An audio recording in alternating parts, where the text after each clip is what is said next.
Are you going to condemn them for cutting off food, water, and electricity to Gaza, another war crime called collective punishment?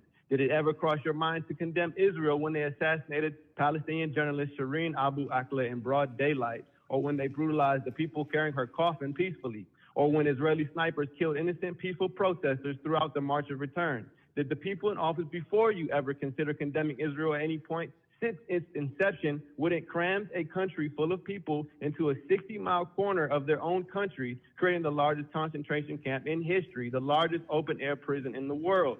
The answer is a resounding no. You never considered it, nor did your ancestors. But unfortunately for you, times have changed. The world is increasingly aware of the crimes of Israel and increasingly aware of the framework of politicians who enable their continued apartheid by resolutions such as these.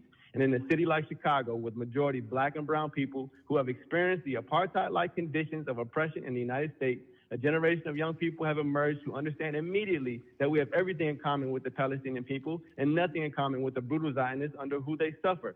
A generation of people who are not surprised when we find out that our politicians, up to our president, spread lies about 40 babies being beheaded in order to rationalize genocide. We're only surprised that they're forced to walk those lies back. But of course, the damage is done. People are still spewing the debunked lies about rape and massacre of babies, even here in this very meeting, when actually there is endless evidence of Israel having killed over 500 babies in the last 48 hours alone, having dropped more bombs in 24 hours than the U.S. dropped on Afghanistan in 1 year. And finally, let it be known that condemning the attack as the actions of some fringe group misses the point of what's going on. The attacks were carried out by a broad coalition of groups from every section of Palestinian society, not just Hamas. That coalition represents a people determined to attain freedom at any cost, and they have arrived at this point in the face of a broad coalition of right-wing Zionists and their supporters like those in the city council who would start a meeting with a prayer calling for their attempts at freedom, a second Holocaust, where are so silent you could hear a rat piss on cotton when innocent, peaceful Palestinians are annihilated day in and day out like the Native Americans of this country.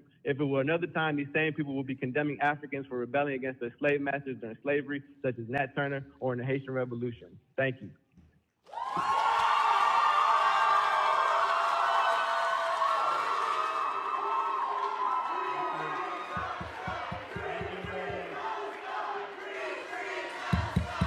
Thank you.